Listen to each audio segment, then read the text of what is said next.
Baik pemirsa, masih bersama saya Dewa Ayu dan Teh Trini dalam Berkah Bisnis Tanpa Riba bersama MQ TV. Teh Trini, tadi kita udah ngobrol tentang target, tentang suka dukanya, segala macam ya, tentang Teh Trini dan juga bisnis Teh Trini ya, yang tadi awalnya adalah pengen keluar dari riba gitu ya. Betul.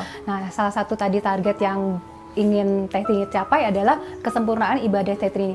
Memang sejauh ini belum sempurna Teh ibadah Teteh. Pastilah, karena yang sempurna milik Allah ya kan.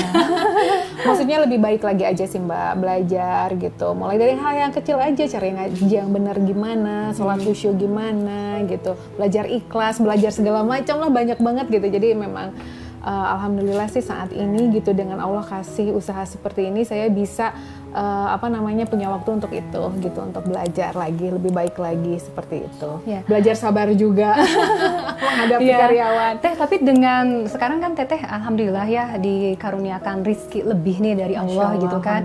Nah itu kan kalau menurut saya ya bentuk ibadah itu kan macam-macam tuh ya Teh ya. Nah dengan segala karunia yang Allah berikan sama Teteh itu, bentuk dan gimana sih cara Teteh mengenal dan mencintai Allah itu seperti apa Teh?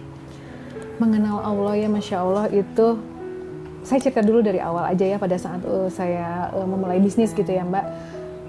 Waktu itu saya nggak punya uang sama sekali, tapi saya pengen berbisnis seperti apa, lalu saya tiba-tiba dapet ini, Mas Mono waktu itu, The Power of Kepepet sama sedekah gitu. The Power of Sedekah kalau nggak salah ya gitu.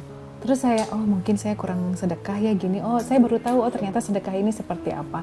Jadi waktu itu pada saat saya susah, katanya sedekah yang paling baik itu adalah ketika kita waktu susah. Nah waktu susah itu akhirnya saya, kita lagi susah nih. Ya udah kita sedekah yuk gitu. Ternyata Masya Allah, Allah kasih luar biasa gitu. Dan bener, saya yakin, terus saya baca di Quran, memang Allah bener banget. Kalau ada yang bener nggak itu? Kalau misalnya dari 7 butir keluar 70 butir, ya saya bersaksi itu saya benar, saya alami banget gitu. Masya Allah. Itu Masya Allah, jadi Allah maha baik banget gitu ya sama saya. Jadi akhirnya ya apapun rezeki yang saya dapat, ada hak orang lain, saya coba keluarkan secepatnya karena saya takut gitu. Saya takut ini ada hak orang lain. Jadi itu jalan Allah, jalan Teteh mengenal Allah gitu ya. Nah sekarang dengan ibadah Teteh itu bagaimana cara Teteh mencintai Allah? Cara mencintai Allah itu banyak Mbak. Cara mencintai Allah itu kan belajar menjadi istri yang baik, itu kan cara mencintai kepada salah Allah satunya, juga ya. Itu lagi belajar nih menjadi istri yang baik gitu. Karena kan ridho Allah itu ridho suami itu ridho Allah juga ya. Jadi lagi belajar untuk mencoba ini gimana caranya menjadi istri yang baik gitu. Pertama itu, kedua gimana cara mencintai Allah? Cara mencintai Allah versi itu, Teh Trini. Kalau versi saya itu mencintai Allah itu apa ya Mbak? Banyak sih Mbak. Segala tafis. Iya.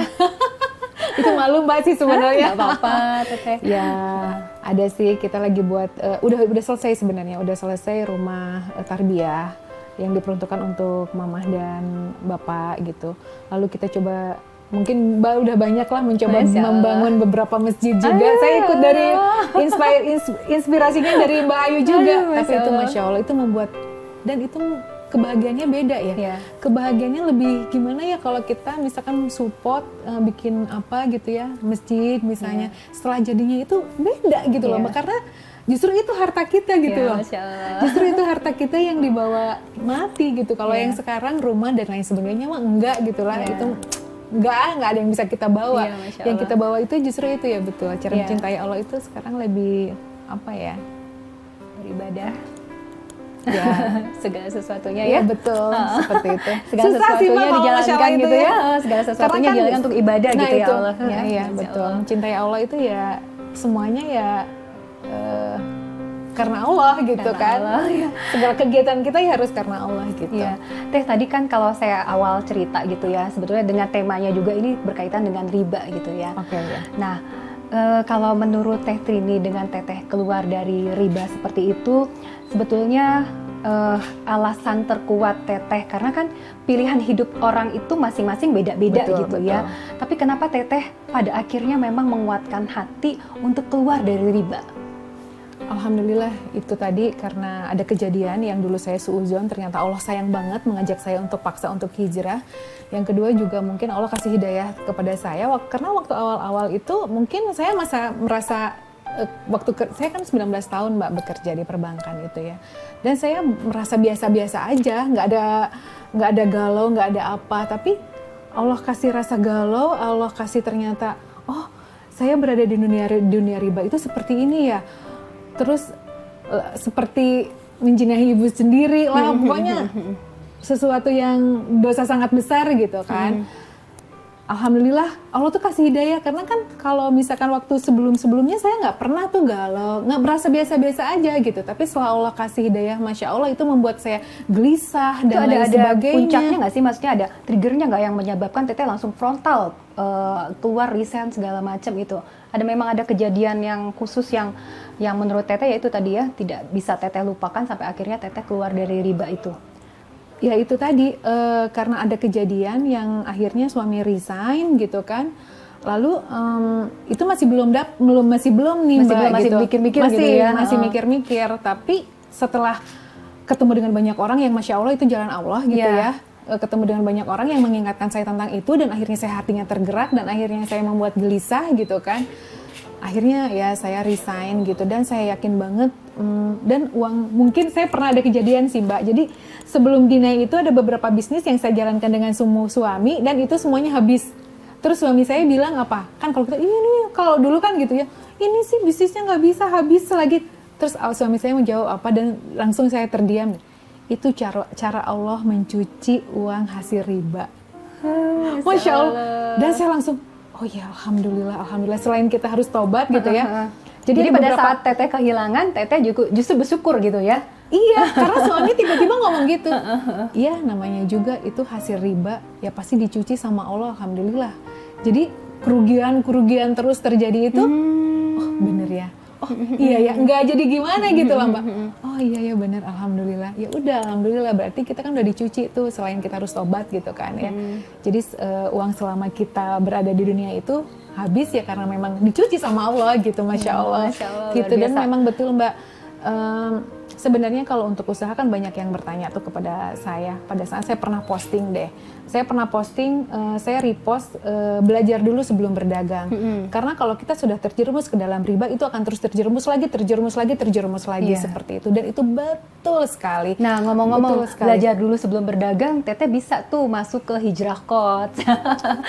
Makanya mau banget ini, makanya tertarik banget sebenarnya pengen ke Hijrah Coach. Jadi di Hijrah Coach itu ya kita selain dari belajar bisnisnya, itu ilmunya luar biasa Teh. Jadi kita juga tiap minggu tuh ada pelatihan juga Teh. Jadi ada pelatihan, ada kelas-kelasnya juga. Di situ juga yang kenapa saya mau masuk dan tanpa berpikir-pikir ya, saya masuk ke Hijrah Coach karena saya senang belajar pertama ya. Jadi terlepas dari apapun, saya merasa kalau harta bisa dicari dan bisa hilang, ya, tapi kalau ilmu melekat pada diri kita. Betul, dan itu yang sisi kebermanfaat yang saya ambil gitu. Saya bisa sharing, saya bisa istilahnya mentransfer ilmu saya ke anak buah saya, ke anak-anak saya gitu kan. Apalagi Teteh dengan bisnis Teteh yang luar biasa ini, alangkah baiknya memang ya kita belajar dulu. Sudah diniatkan insya Allah mau masuk, cuman timingnya yang tepat. Oh gitu, Masya Allah. Ya Teh, semoga dipermudah ya Teh. Amin. Nah sekarang saya mau bertanya tentang peran keluarga nih Teh. Gimana nih lihat Teteh udah sampai seperti ini gitu ya, dari awal karir, dari nol. Orang tua Teteh seperti apa melihatnya? Ya, pada saat itu kedua orang tua saya masih ada. Ya. Pada saat memutuskan untuk resign, tentunya saya harus minta restu ibu. Ya. Karena almarhum sudah nggak ada ya. Ibu saya bilang, ya udah nggak apa-apa kalau yakin, memang yakin. Karena dua-duanya keluar kan, resign kan. Jadi mungkin mama saya berpikir bisa nggak untuk hidup. Insya Allah Allah kasih, rezekinya Allah yang kasih gitu. Rezekinya kan bukan dari si A, si B, perusahaan ini kan semuanya rezekinya dari Allah gitu. Saya yakin, ya udah dapat restu dari orang tua. Kalau kakak-kakak sih waktu itu ini nggak boleh gitu, karena kan semuanya pegawai negeri gitu kan, seperti itu. Ya baru sekarang gitu, oh ternyata memang kalau kita mempercayai seperti itu berarti ketawakalan kita nggak di ini gitu. Enggak, kalau kerja di situ kan tiap bulan kan dapat gaji, jadi oh berarti nggak tawakal nih gitu kan. Padahal kan Allah yang kasih rezeki gitu kan ya.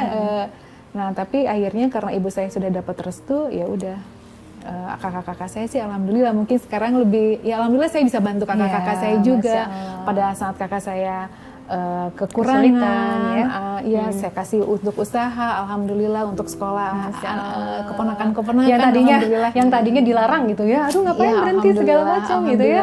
Yang penting ya itu sekarang tuh kerasa banget ternyata dengan berdagang dan itu dengan manfaat hasil banget. yang Teteh capai itu gimana tuh Teh perasaan Teteh pada saat ngelihat, pasti kan Masya Allah saya udah bisa membanggakan itu keluarga. Masya Allah, alhamdulillah malah malu sama Allah. Saya takut ya Allah ini ujian ya buat saya gitu ya, gitu dari rezekimu ini mungkin ujian ya, tolong saya jangan sampai terjerumus gitu supaya saya itu bisa lulus nih di ujian ini gitu, karena kan maksudnya rezeki ini juga kadang-kadang ini pasti ujian nih ini pasti ada gimana nih caranya supaya saya lulus nih di ujian ini gitu sih Mbak. Ya. Terus Dan gimana tuh tentunya, Teh ibu sama bapak tuh melihat keberhasilan Teteh? Ya keburu meninggalkan. Keburu. Ya. Jadi sekarang cuman orang tua udah nggak ada Teh. Udah nggak ada. Cuman alhamdulillah sih kan kedua dari suami juga kan itu ibu bapak saya juga. Alhamdulillah sih mereka. Ya alhamdulillah. Tapi sempat menikmati misalnya pada saat Teteh merintis sampai bisa seperti sekarang, pada saat beliau almarhum masih hidup gitu, misalnya Teteh ngajak haji atau umroh gitu sempat.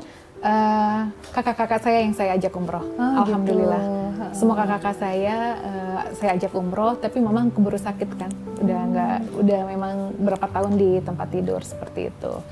Alhamdulillah lah bisa bantu orang tua kalau apa-apa gitu. Iya baik Teteh. Orang tua di sisi yang lain gitu. Kalau keluarga anak-anak support ya? Support sekali, apalagi suami. Kalau suami itu mah benar-benar pintu surga saya gitu, yang support 100% yang mengerti. Tapi nggak protes ya? Nggak ada yang protes, mama sibuk banget gitu. Mama atau bunda nih manggilnya?